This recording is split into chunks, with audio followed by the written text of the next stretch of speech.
Bom dia.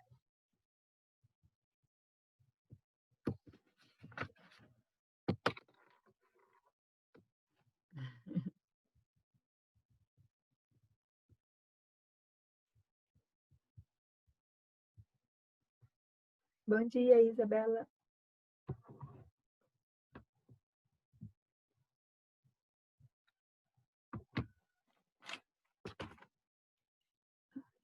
Deixa eu ver. Pedro, você não enviou a sua T1 por quê?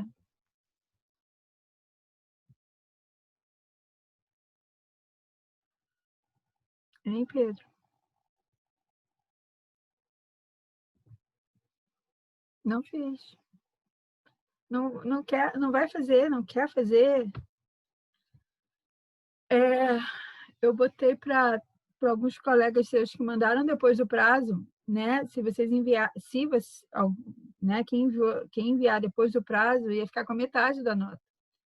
Não é melhor ficar com a metade do que com zero? Digo, é só enviar hoje, né?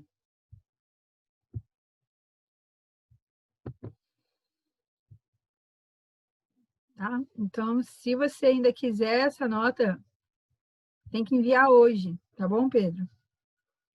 Isso vai valer para todo mundo, tá?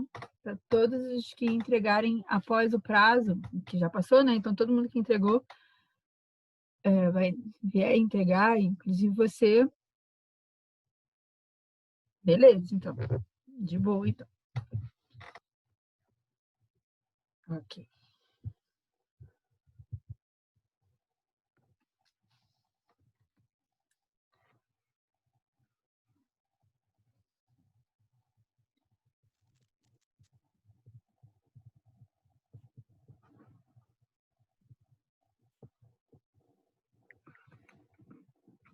Bom dia, professora. Bom dia, Arthur.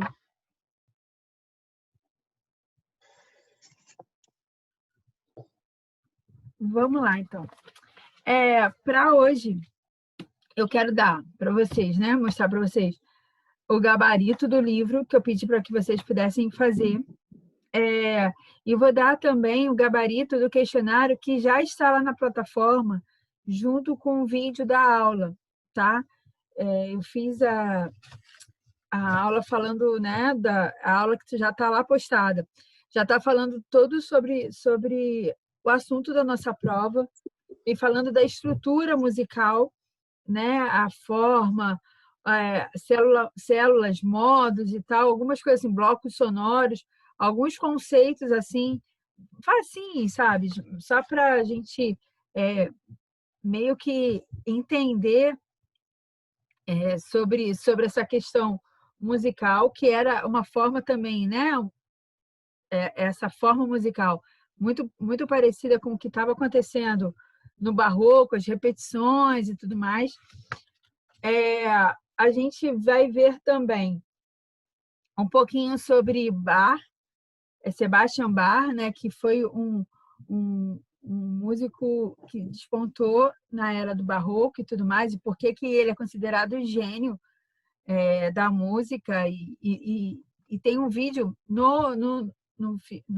tem um vídeo tanto linkado como na aula, mostrando matemática e música, que é bem interessante, assim, bem legal. Dando continuidade, a gente vai ver também esse processo de montagem, só que também agora na área do cinema, vendo alguma coisa sobre o início do cinema, os irmãos Lumière, né, que começaram com toda essa arte cinematográfica, como era feito os filmes antigamente, né, em rolos e ângulos próprios, assim, ângulos fechados e parados, câmeras paradas, e o lance de colar montagem, né? Colar um filme no outro, depois assim, a tecnologia e tudo foi evoluindo para que a gente tenha o filme como a gente tem agora. E, por último, a gente entra em contato com um dramaturgo, que é o Molière, barroco também, né? E tem um vídeo sobre um pedacinho dessa peça de mulher, uma das peças de Molière, né? Também tem um videozinho lá, tá? Todos os vídeos que estão na aula, eu coloquei ele linkado, separado, né? Caso, sei lá, trave, alguma coisa, dê algum problema, você tem lá a sequência dos vídeos que a gente, né, viu em aula, ou vai ver em aula, no caso vocês, né? Após essa aula, né? Se você quiser já ver o assunto de prova, já está lá na plataforma. Junto com esse vídeo, eu fiz um questionário, que eu vou deixar o gabarito com vocês hoje, e vou também escrever lá na plataforma hoje o gabarito. Eu coloquei, e aí eu estou pensando aqui o que eu tenho que falar. Eu coloquei o gabarito em um Word, tá? Eu não fiz naquele esquema de questionário, porque ia dar muito trabalho. Então, tem um arquivo lá do Word com o gabarito com o questionário do terceiro bimestre, ok? Então, vamos lá, sem mais delongas, abrindo lá o livrito de vocês na página 211, eu pedi para fazer 4 exercícios, tá? E um deles é esse número 23. É interessante que você tenha as respostas dos gabaritos, tá? Porque podem ser... a partir do momento que você já tem a resposta dos exercícios, ele pode ser usado a favor ou contra você, né? Numa prova. Então, se você já tiver a resposta, é mais fácil para você colocar. Então, vamos lá. Que elementos podemos utilizar para dar forma a uma composição musical e torná-la atraente? Tá? É uma questão que está no seu livro, e aí você pode responder o seguinte: o compositor utiliza elementos como timbre, textura, tonalidade, ritmo e andamento. Esses elementos, timbre, textura, tonalidade, tem, né? Eu falei sobre eles no vídeo, e tem um vídeo muito explicativo, assim, bem curtinho, falando disso, que dá o andamento para formar a composição. Além disso, utiliza a repetição desses elementos ou variação deles para tornar a composição mais atraente, tá? Então, são esses elementos que fazem com que a música fique agradável ao ouvido, e a repetição que a gente acabe decorando, né? E sabendo como vai se proceder, tá? Próximo exercício é o número 24.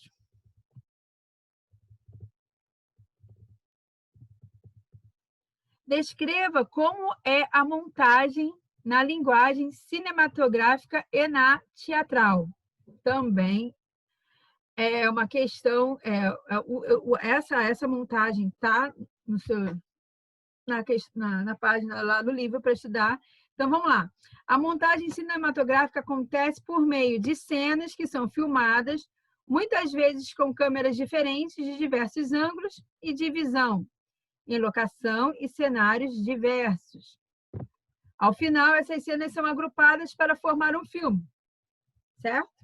Então, tem o profissional que dá continuidade, que cola, né, uma cena na outra, porque elas não são gravadas direto, assim, né? Diferente dos nossos vídeos, que a gente tem que começar e terminar, porque senão a gente se perde, né? No cinema não é assim.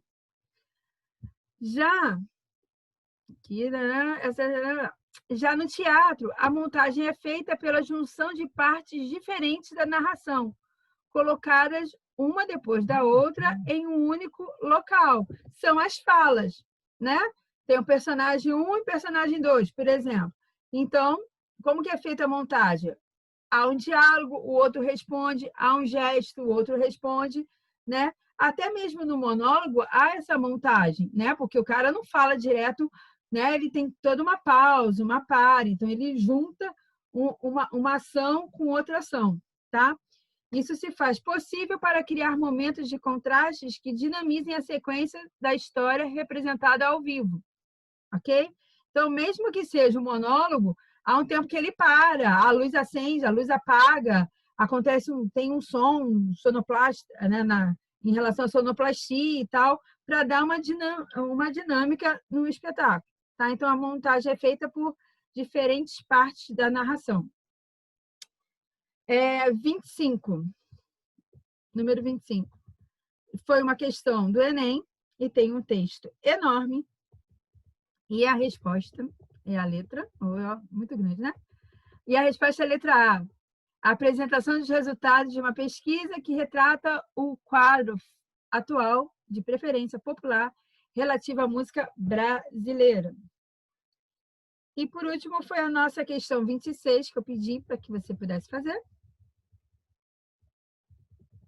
Que também tem várias, né? Você assinalar o que é correto. Então, 2, 8 e 16.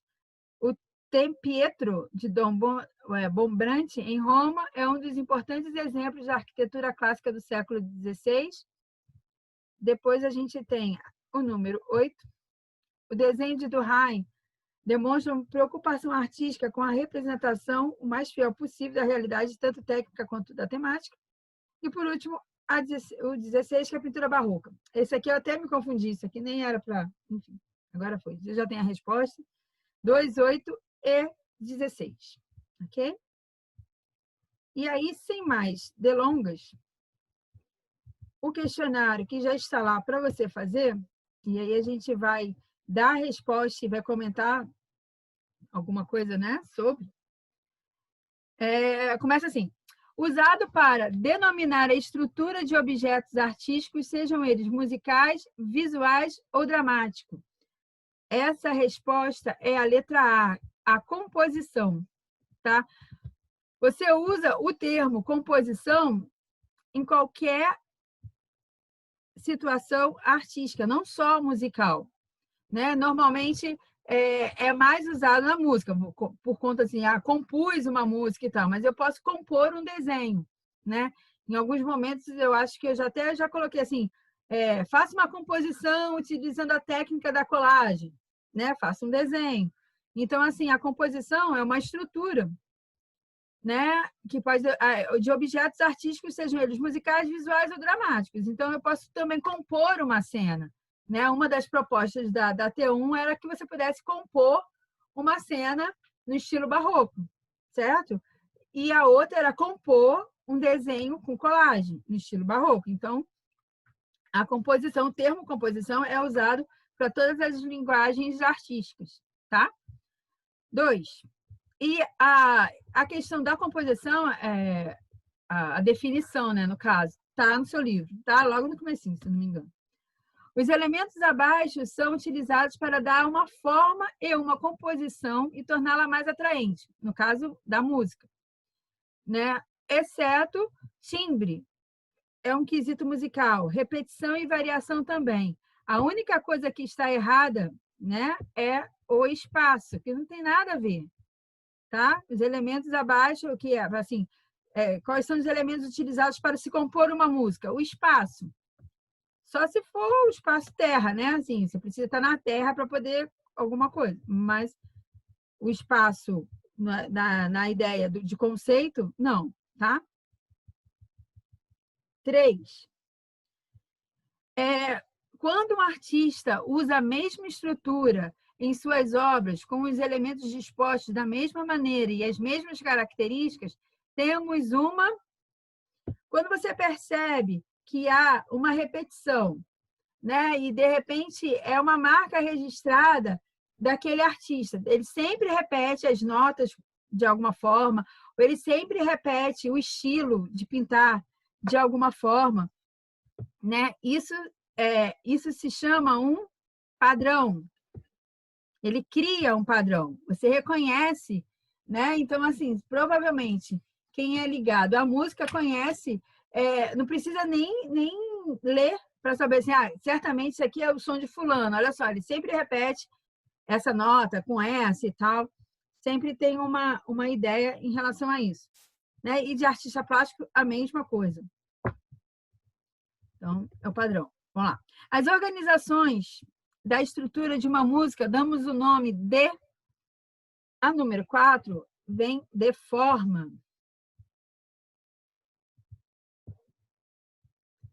Todos esses conceitos são assim, acho que são 2 ou 3 folhinhas, rapidinho você consegue matar todas essas questões. Quais os instrumentos se tornaram mais populares no período barroco? Guitarra e bateria? Não. Né? Pensa lá no barroco, onde tudo está voltado para Deus e para a igreja, né? E tudo querendo levar o homem a se chegar mais e tudo mais, e toda aquela ideia do barroco. Guitarra e bateria? Não, são coisas bem atuais. Gaita e acordeon? Muito menos. Piano e baixo, a mesma coisa. Então, a gente tem aqui 10 opções: violino e cravo, né? E você até consegue ouvir o som do cravo, principalmente. Número 6. Assinale a opção correta de acordo com a sentença abaixo. O alemão Johann Sebastian Bach é reconhecido por sua capacidade de estruturar a música a ser tocada. Você vai ver que é super mega verdadeiro isso, tá? Por isso, ele é considerado por muitos o maior compositor do período conhecido como expressionismo? Não. Ele é conhecido como o compositor do período barroco. Isso aqui está errado, tá? Então, isso aqui é falso. Só por causa do expressionismo, tá? Se aqui, ao invés de expressionismo, tivesse barroco, seria verdadeiro. Então, isso aqui está errado. Então, a gente tem aí como opção para marcar, número 6, a letra B. 1 é correto, 2 é falso. Ok? O alemão Johann Sebastian Bach é considerado por muitos o maior compositor do período conhecido como, acabei de falar, letra D, barroco. Barroco. Essa é a opção correta.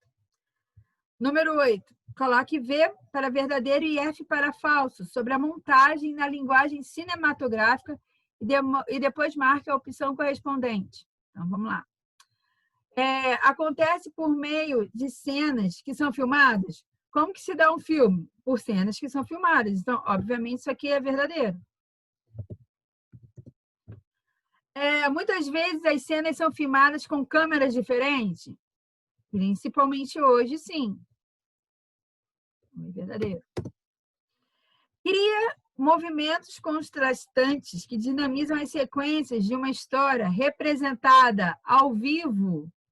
Não, é falso, né? Aquela história não está sendo representada ao vivo, ela está sendo gravada para ser mostrada posteriormente. Isso aqui é em relação ao teatro, então preste atenção, né? Como eu falei, não está difícil, mas é mais atenção e interpretação. Então, falso. As cenas são agrupadas para formar um filme? Sim, verdadeiro.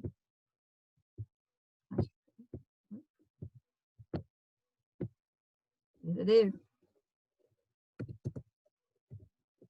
Então, no número 8, a gente tem, então, a letra C para marcar. Tá? Então, assim, prestem atenção, leiam mesmo, sabe? Só não decora o gabarito, não. Leia as sequências. Tá? Porque, assim, não é difícil, só a questão de pensar primeiro um pouquinho. 9. O primeiro filme da história, feito pelos irmãos Lumière, tinha um tempo de esmagadoramente 45 segundos. E esse videozinho tá lá na plataforma para vocês verem. É a saída da galera de uma fábrica, assim, né? Foi a primeira filmagem. Você vai ver uma câmera parada, fechada, e a galera saindo da fábrica, tá? Logo em seguida, os irmãos Lumière fizeram a chegada do trem.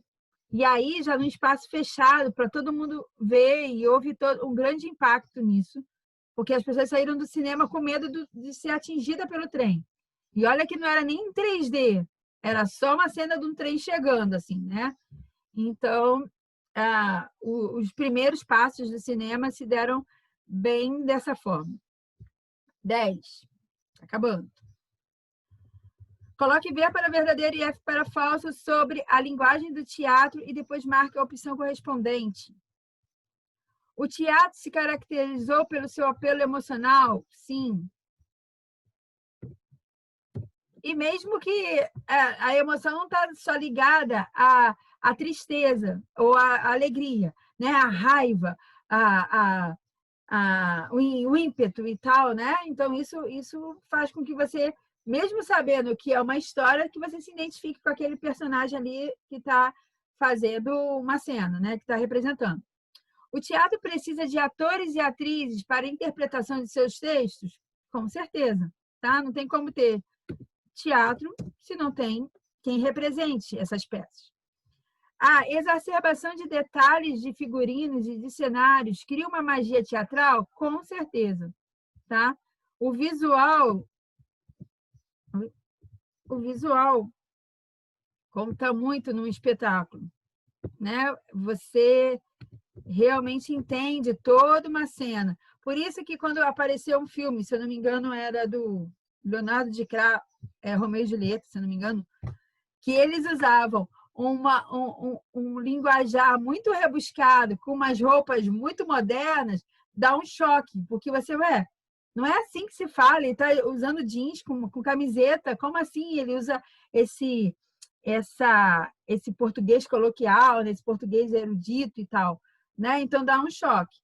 Então, realmente, o figurino, né, a roupa, os detalhes, né, fazem toda a diferença. Então, aqui, número 10 seria a letra A, a opção correspondente. Molière foi um grande teatrólogo. Foi considerado mestre da... E aí, assim, eu sei que vai ficar difícil de você chutar agora, mas seria da letra... Número 10? Não, número 11. Da letra B, comédia e ironia. Tá lá no livro, né? Por isso que eu coloquei essa questãozinha aí. E por último, número 12. Jean-Baptiste Poquin Molière é um dos maiores nomes do teatro barroco.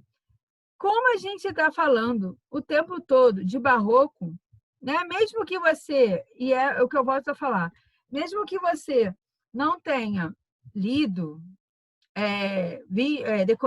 lido as questões, enfim, né? Se a opção é o barroco, né? É nesse tempo que você precisa estar ligado. Tá? Então, assim, apareceu o barroco, mesmo que você não identifique os nomes, provavelmente, né, você interprete a questão, leia a questão e responda. Ok? Essas são as respostas dos gabaritos. Você agora está totalmente munido para fazer uma excelente prova. Falei primeiro, né? Estava só o Pedro e a Isa aqui, mas assim, vou deixar aqui registrado. Teve uma galera que não entregou a T1, né? Tirando a questão, não fiz, não entreguei porque não quis fazer, tirando essa situação, quem por algum motivo ou esqueceu, ou ficou sem internet, enfim, tem alguma outra questão sobre isso, ou de repente entregou e não teve a devolutiva, pode ter tido um conflito de e-mail, você pode entregar até hoje, só que o seu trabalho vai estar valendo a metade da T1, ok? Então, quem quiser, ainda há essa possibilidade de entregar esse trabalho valendo a metade, ok? E aí vocês decidem o que é melhor, ficar com um e-mail ou ficar com 0, mas é escolha. Tá já? Oi, Júlia. Então, eu vou fazer entregar hoje, porque eu ia fazer no sábado, só que eu não tinha lido, que era até 5 horas. E que bom que eu vou fazer, então te entrego hoje, tá? Não, beleza, tá? Fica à vontade. Tá joia? Então é isso, gente. Qualquer dúvida, tô online hoje direto, né? Manda lá por e-mail e tal, se você for. Ou durante a semana também fica fácil. Qualquer dúvida em relação à prova, atividade. E é isso. Qualquer coisa, só falar. Beleza? Tchau, tchau. Tá bom. Tchau, Tchau. Bom dia, boa semana para vocês. Tá? Fala, Ju. Oi. Fala. Tchau.